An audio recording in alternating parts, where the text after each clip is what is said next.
Tem uma nova temporada de BoJack Horseman na Netflix. Ela tem todas as qualidades das temporadas anteriores. Tem aquele senso de humor meio radical que foi demonstrado até aqui, tem o drama existencial de sempre e tem resoluções. Hoje, a gente vai abordar um episódio em específico. Eu tô falando do 6º episódio dessa 5ª temporada. Se você ainda não viu, por favor, deixa esse vídeo para depois, porque o episódio vale a pena.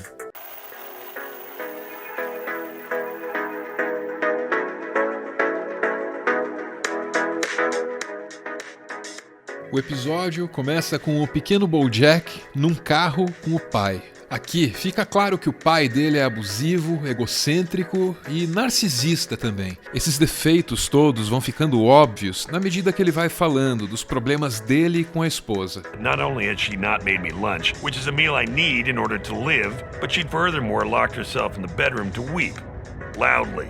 Anyway, I was able to cobble together a sandwich for myself, so I'm the real hero of the story. Tudo nesse diálogo mostra que o pai do BoJack não consegue ver nada além de si mesmo, nada além dos próprios problemas.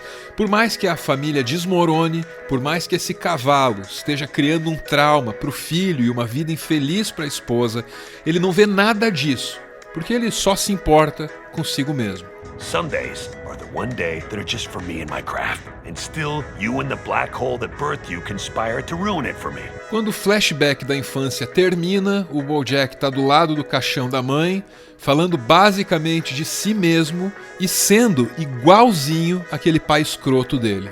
But when this girl at the Jack in the Box asked me if I was having an awesome day, I thought, well, today I'm actually allowed to feel shitty. So I said to her, well, my mom died. And she immediately burst into tears. I have to comfort her, which is annoying. A mensagem aqui é clara. O BoJack, fruto de uma família disfuncional, cresceu para virar uma coisa parecida com aquele pai. Porque o BoJack está diante da morte da mãe e nem assim ele pensa nela. A reflexão dele é sobre ele mesmo. Na medida em que o monólogo evolui, a incapacidade de ver o outro, de sentir a dor do outro, tudo isso vai ficando muito literal. It's the last thing she said to me. I see you. Let me tell you, it's a weird thing to feel at 54 years old that for the first time in your life your mother sees you. It's an odd realization that that's the thing that you've been missing, the only thing that you wanted all along to be seen. E assim nós chegamos à piada final, ao desfecho surpreendente que te faz saltar do sofá para dar um riso histérico e cheio de culpa. Unless she just wanted what we all want, to be seen. Is this funeral parlor B? O BoJack tá tão acostumado a reproduzir a negligência com que ele foi tratado pelos pais que ele não consegue nem tomar o cuidado de entrar no velório certo. É triste, mas você poderia pensar que o mundo ficaria melhor com uma família disfuncional a menos. Deveria ser assim, só que não. My mother is dead and everything is worse now.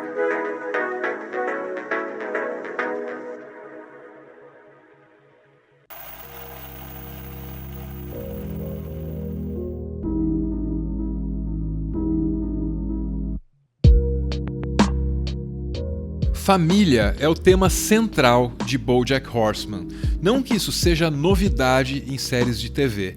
O que muda aqui é a abordagem. Essa série não existe para celebrar as virtudes da unidade familiar. Pelo contrário, BoJack Horseman, a série, não o personagem, é uma espécie de anti-Horsing Around. Aliás, é provável que Horsing Around só esteja aqui para permitir um contraste entre a família alegre da ficção e a família tóxica da realidade do BoJack.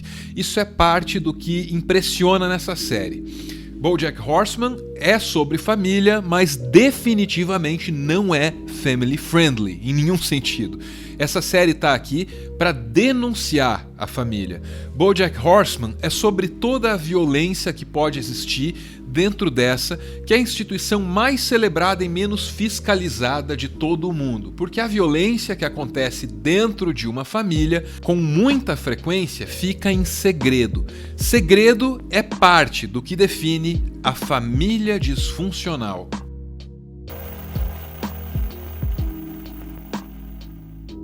BoJack teve uma mãe abusiva. What the hell are you doing? Sorry, Mommy.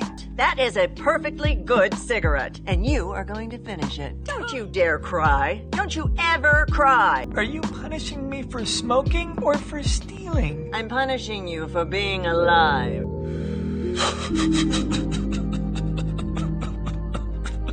BoJack teve um pai abusivo. Why don't you do something productive, like bang your head against the wall until your brain isn't so stupid? Os pais do BoJack se odiavam e, por covardia, descontavam esse ódio nele. BoJack era o bode expiatório, e essa expressão é muito comum no estudo das famílias disfuncionais. Famílias disfuncionais tendem a tratar os seus membros de maneira desigual. Com frequência, um dos membros vira o bode expiatório, que pode ser definido como uma espécie de lixeira emocional do grupo. Os mais graves tipos de violência são cometidos dentro de uma família disfuncional, e o bode expiatório é quem está mais sujeito a elas. E esse é o BoJack, coitado. Para piorar, outra característica marcante das famílias disfuncionais é a negação.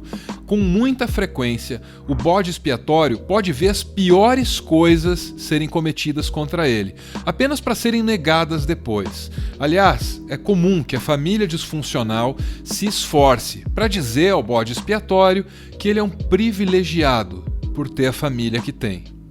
You're actually very lucky. Thank you! A violência e a negação da violência são duas das principais características da família disfuncional, conforme descritas por John Bradshaw, que além de ter sido um estudioso do assunto, também sobreviveu a um ambiente assim.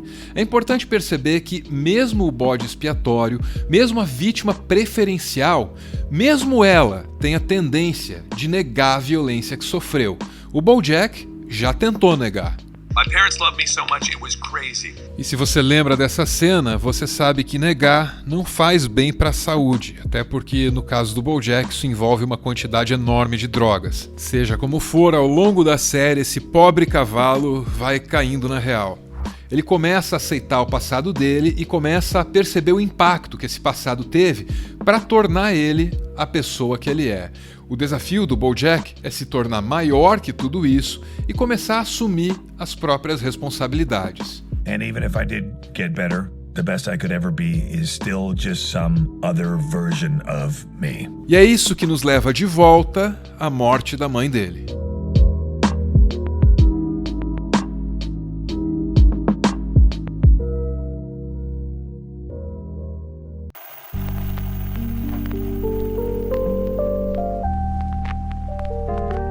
Para o BoJack, que foi vítima de abusos em casa, a morte dos pais tem um significado. Mas para Marieke Pohlman, que teve a sorte de vir de uma família decente, estruturada, o significado é outro.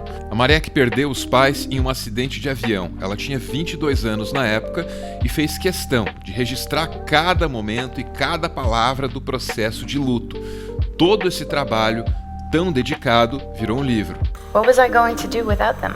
In the beginning, I felt condemned, maybe even cursed.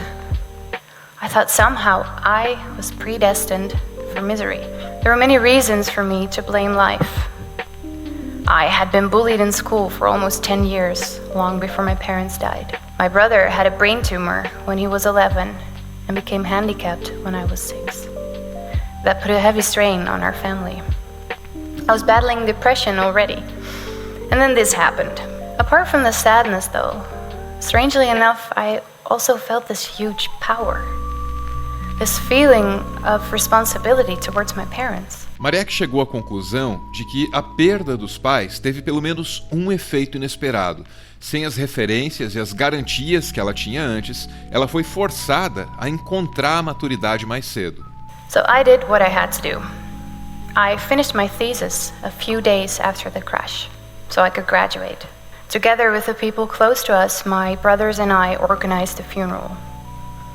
After that, I dealt with banks, lawyers, media, brokers, and sold my parents' house.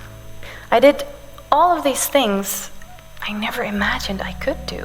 Ao registrar todas as fases do próprio luto, ao prestar muita atenção na própria dor, a Marieke foi descobrindo onde havia e onde não havia consolo para quem encarava uma perda tão grande quanto a dela.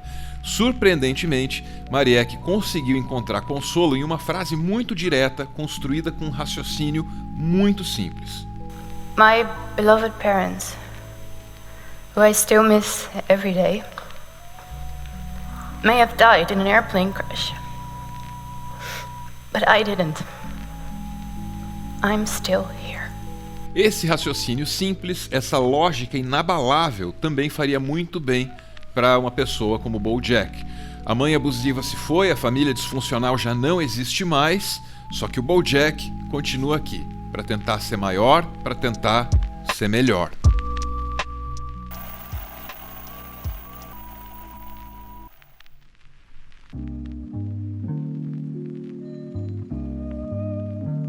Para alguém perdido como esse cavalo, o que é ser melhor?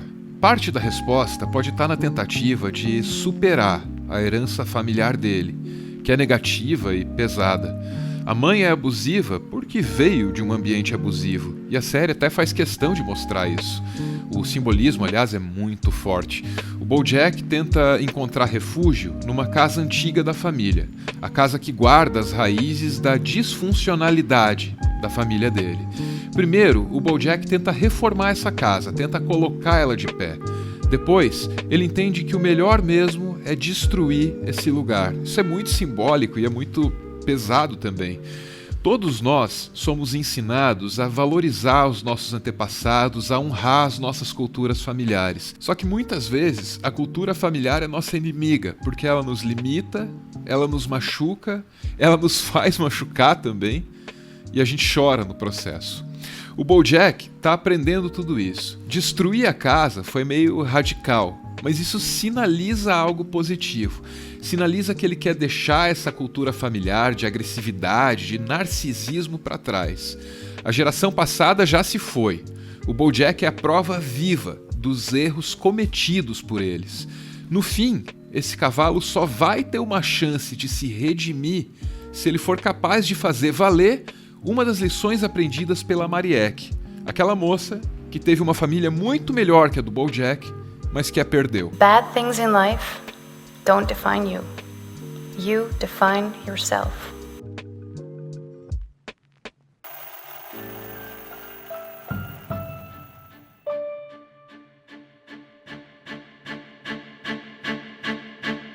Muito obrigada por ver esse vídeo até o final. Eu fiz questão de gravar esse encerramento do meu jeito porque eu preciso que vocês saibam que por trás da voz que você ouviu até aqui, há uma experiência empírica envolvendo os temas desse vídeo. Ele se esforçou bastante, ele chorou enquanto editava, mas eu tenho certeza, se alguma coisa aqui te ajudou, se alguma coisa aqui tocou na sua experiência, valeu a pena. O Meteoro vale a pena. Eu acredito nisso e eu não tô sozinha. O canal é mantido graças a uma campanha de financiamento coletivo. Quem participa tem a nossa gratidão e aparece aqui no finalzinho para receber o nosso muito obrigado. Muito obrigada, Kellys, que aparece aqui junto com o César. Kellys, a gente gostou das 3 fotos, então talvez as outras 2 apareçam no futuro. Beijo!